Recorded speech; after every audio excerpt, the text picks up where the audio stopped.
In other news, with the primary elections only 53 days away, the Guam Election Commission has finalized the order for ballot placement for prospective candidates, determining who gets the coveted top spot in their respective races. PNC's Tim Blas-McHenry has more.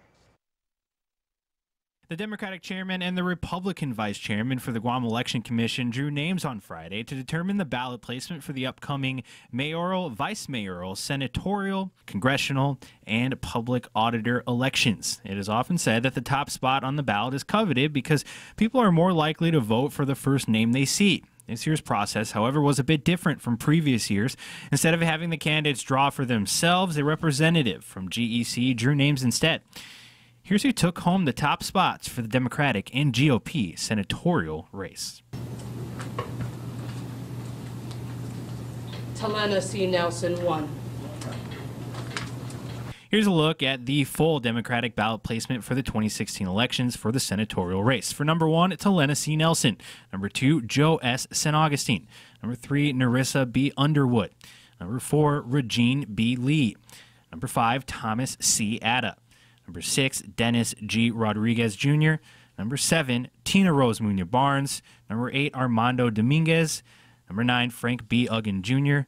Number 10, Judith T. Wampat. Number 11, Fred E. Bordalio Jr. Number 12, Victor A. Gaza. Number 13, Jermaine Alerta. Number 14, Vice Speaker Benjamin J. F. Cruz. Number 15, Mike Saniclas. Number 16, Roy J. Respicio. And finally, number 17, Therese M. Terlahi. Meanwhile,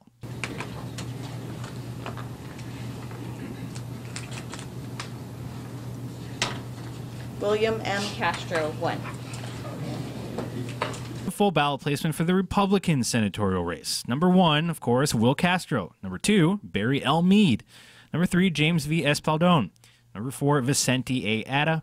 Number 5, Amanda Blas. Number 6, Mary C. Torres. She's last year's top spot winner. Number 7, Jose A. San Augustine. Number 8, Tommy Morrison. Number 9, Benito Servino. Number 10, Brant T. McCready. Number 11, Albert J. Belahaja. Number 12, Chris Duenas. Number 13, Eric M. Palacios. Number 14, Fernando B. Esteves. Number 15, Luis Borja Muñoz. Number 16, Ellery M. Paz. And number 17, Frank Blas Jr. The new process took a more subdued approach than the 2014 election, but the importance remains. Both top spots in 2014, Senator Frank Uggan Jr. and Senator Mary Torres won their seats in the legislature that year. Meanwhile, GEC commissioners approved all but one candidate. Romeo Carlos was disqualified from this year's race because his legal name is Carl Gross, but the name he is using for candidacy is Romeo Carlos. If this sounds familiar, it's because a similar argument was made against Carlos in 2014. However, GEC commissioners at that time approved his candidacy, unlike this year where GEC commissioners decided to reject it. For PNC News, I'm Tim Blas-McHenry.